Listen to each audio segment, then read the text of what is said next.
Cholesterol తో ఇబ్బంది పడుతున్నారా? డయాబెటిస్ రివర్స్ చేసుకోవాలా? డైట్ తో పరిష్కారం. Contact functional nutrition Vinisha Reddy అని చెప్పాను. ఆయన ఇట్లా పలానా వెంకటరామయ్య గారికి పరిచయం చేస్తారని అనుకోలేదు. వెంకటరామయ్య గారు అంటే కొణిదెల వెంకటరామయ్య, చిరంజీవి గారి ఫాదర్. కొణిదెల వెంకటరామయ్య గారు. ఓకే. ఆయన పరిచయం చేస్తాను అనుకోలేదు. ఈయనేదో పనులకి తీసుకెళ్తున్నాడు అని కొన్నాను. అక్కడికి వెళ్ళిన తర్వాత ఆయనకి 3-4 గెస్ట్ హౌస్లు ఉన్నాయి నెల్లూరులో. అక్కడ నుంచి వాళ్ళ నైట్ అంతా ఉన్నాను అక్కడ, ఆయన దగ్గరే ఉన్నాను. ఎర్లీ మార్నింగ్ లేచి వెంకటరామయ్య గారి ఇంటికి వెళ్ళాను. వెళ్తే ఆయన వాళ్ళిద్దరికి మంచి సంబంధాలు వాళ్ళకి తెలుసు బాగా. అంటే ఈయన సారే క్యాండిడేట్ నెల్లూరు. ఓకే. ఎవరు ధర్మ గారు నెల్లూరు అంతా సారే క్యాండిడేట్. సారు వెంకటరామయ్య గారు ఎస్ఐ కదా, ఎస్ఐ. అవునవును. దాని మీద వాళ్ళు ఏదో మాడుకున్నారు. చాలాసేపు కూర్చొని మాకు మళ్ళీ అక్కడ కాఫీ తెచ్చిచ్చింది మేడం గారు. అందరం దాన్ని ముగ్గురు కలిసి తాగాం.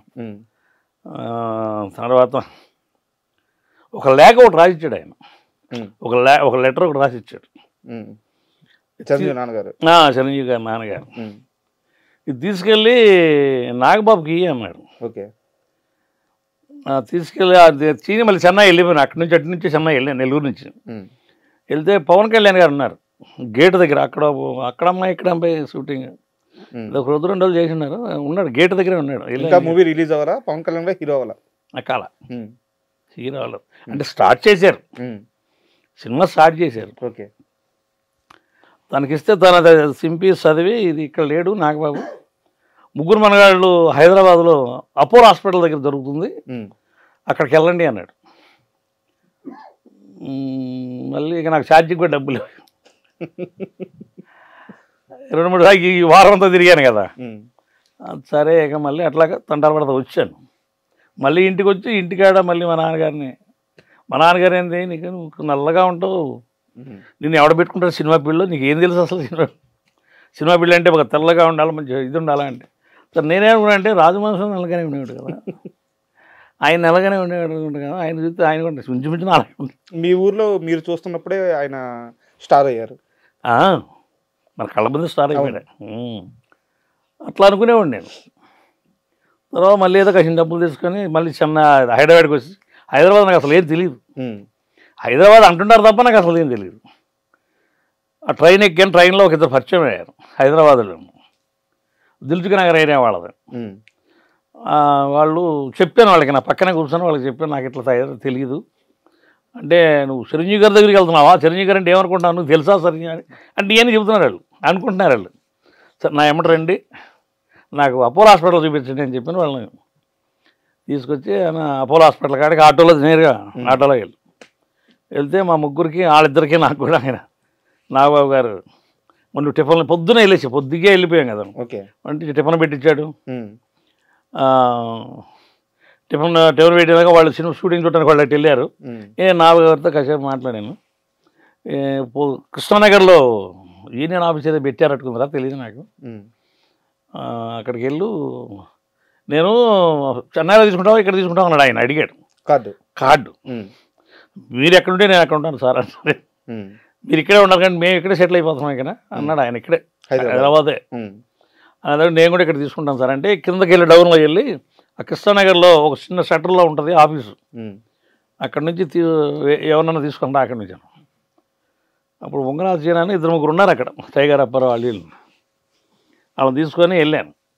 వెళ్తే వీళ్ళు దానికి ముందు డొనేషన్ కోసం తిరుగుతూ ఉన్నారంట ఆయన దగ్గరికి, హీరోల దగ్గరికి. యూనియన్ డొనేషన్ కోసం హీరోలందరి కాడే తిరుగుతానంట, అది తెలియదు. ఆయన వచ్చి తీసుకుని వాళ్ళ దగ్గరికి వెళ్తే ఆయన దగ్గరికి వీడికి ఈయన కార్డు కావాలరా, ఫైటర్ కార్డు, ఈయన కొంచెం సాదుకోండి మీరు అని, ఆ వర్క్ గిరిక అయినా చూసుకోండి అని. ఆయన ఎంత ఇచ్చాడనేది నాకు తెలియదు. ఒక చెక్ అయితే రాసిచ్చాడు ఎవరు నాగబాబు గారు. నాకైతే 2వ రోజు సాయంత్రం కార్డు తీసుకుని వచ్చారు. ఒకరోజు అంతా అయిపోయింది. ఒకరోజు ఎంత అయిపోయింది. తర్వాత డబ్బులు ఉన్నాయా అన్నాడు. నా దగ్గర ఇంకేం లేవాడు. మరి పొద్దునే ఎలా వచ్చాను, ఏదో 30 రూపాయలు ఏమన్నా అది ట్రైన్ ఖర్చు పెట్టాను, ఈ ఆటో హీళ్ళే ఇచ్చాడు నాకు తెలియదు. ఆయన అప్పుడు ముందు ఆ 700 అంత జేబులో చేయవేడు, 700 తీసాడు. సరే ఈ పెట్టుకో సాయంత్రం దాకా అని చెప్పాను. ఆయన సాయంత్రం దాకా ఉన్నాను, అక్కడే ఉన్నాను. సాయంత్రం ఒక 2000 ఇచ్చేసాడు. 2000 ఇచ్చి వెంకటగిరిలో రూమ్, అక్కడ చిన్న రూము తీసుకో. ఏ సంవత్సరం ఇది? అదే అదే ముగ్గురు మనగాళ్ళు, అదే 92లో 93లోనే అది ముగ్గురు మనగాళ్ళు జరుగుతాం. అప్పుడు 2000 అంటే చాలా ఎక్కువ కదా. ఎక్కువే కావాలి. 2000 ఇచ్చాడు. రూమ్ కావాలి కదా, రూమ్ కావాలా నాకు, కున్నదడి కావాలి. మీ ముక్కు మొహం తెలియదు, మీతో బంధుత్వం లేదు. ధర్మా గారు వచ్చారండి, కేవలం వాళ్ళ నాన్నగారు ఒక లెటర్ పంపించారని చెప్పి నాన్న మాట వాళ్ళ నాన్నగారి మాట. సూపర్. ధర్మా గారు వచ్చారు కదా. ఎవరు పంపించారు నిన్న అక్కడికి నాన్నగారి దగ్గరికి అంటే ధర్మా గారు వచ్చారు కదా. ధర్మగారు అంటే అప్పట్లో ఆ చుట్టుపక్కలంతా 200-300 ఎకరాల పొలాలు ఉన్నాయి. ఓకే. ధర్మగారు పంపించిన వాటికి అందరికీ కొంచెం ఇదైంది. అయినా ఆయన ఏంటి నాకు తెలియదు, నేనేంటో తనకు తెలియదు పాపం. ఆ వెంకటగిరిలో ఒక చిన్న రూమ్ తీసుకున్నాను, 300 కిరాయి. సో ఇక్కడ చిన్న క్వశ్చన్ సార్, చిరంజీవి గారు ఎలాంటి సాయాలు చేస్తారో, పవన్ కళ్యాణ్ గారు ఎలాంటి వారో, నాగబాబు గారు ఎలాంటి వారో మాకు అందరికీ తెలుసు, మీలాంటి వాళ్ళు కూడా చెప్తుంటారు, వింటుంటాం వాళ్ళ చేసే మంచి కార్యక్రమాల గురించి. అయితే వెంకటరామయ్య గారి గురించి చాలా మందికి తెలియదు, వాళ్ళ ఫాదర్ గురించి. మీరు ఆయన్ని ప్రత్యక్షంగా చూసిన మనిషి. నేను చూశాను. సో ఆయన ఎలా ఉండేవారు సాటి మనుషులతో కానీ, మీరు వెళ్ళి కలిసినప్పుడు కానీ అసలు ఎలా మాట్లాడారు, ఎలా రిసీవ్ చేసుకున్నారు? చాలా మంచిగా మాట్లాడతాడు ఆయన, మంచిగా మాట్లాడాడు. కొంచెం కాఫీ టీ తాగినా బయటికి పోనాడు ఆయన, మంచి మనస్తత్వం. ఓకే. నేను 2 సార్లు వెళ్ళాను ఆయన.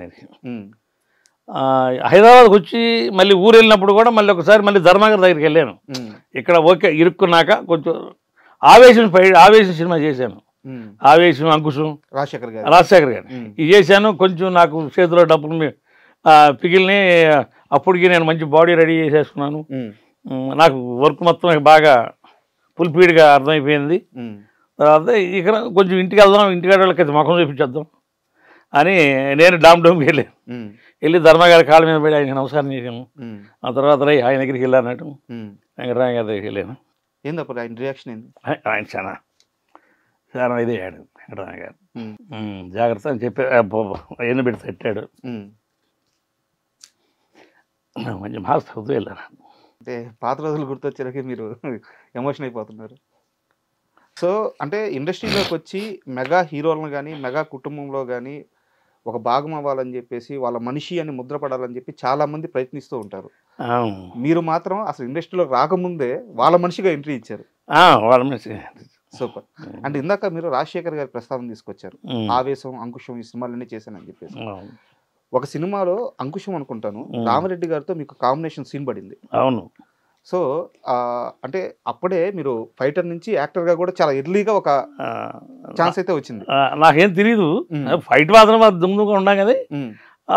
డైరెక్టర్ గారు వచ్చిన ఆర్టిస్ట్ నా డైరీలోనే చెప్తాను అంటే నాకేం తెలియదు, తలకైపోయాను. ఇది చెప్తే చాలు, నాకు ఇలా చెప్తే చాలు అని చెప్పాను. కూర్చోబెట్టేసి ఇక్కడ ఆయనతో సమానంగా కూర్చో ఏదో చెప్పాను, బాగానే అంత హ్యాపీ అన్నారు. ఆ రోజు నాకు 2000 ఇచ్చాడు. అప్పుడంతా 500, 700, 300 ఇచ్చేవాడు. నాకు 2000 ఇచ్చాడు. ఓకే. ఆ డైలాగే చెప్పినాను. సూపర్. డైలాగ్ చెప్పినందుకే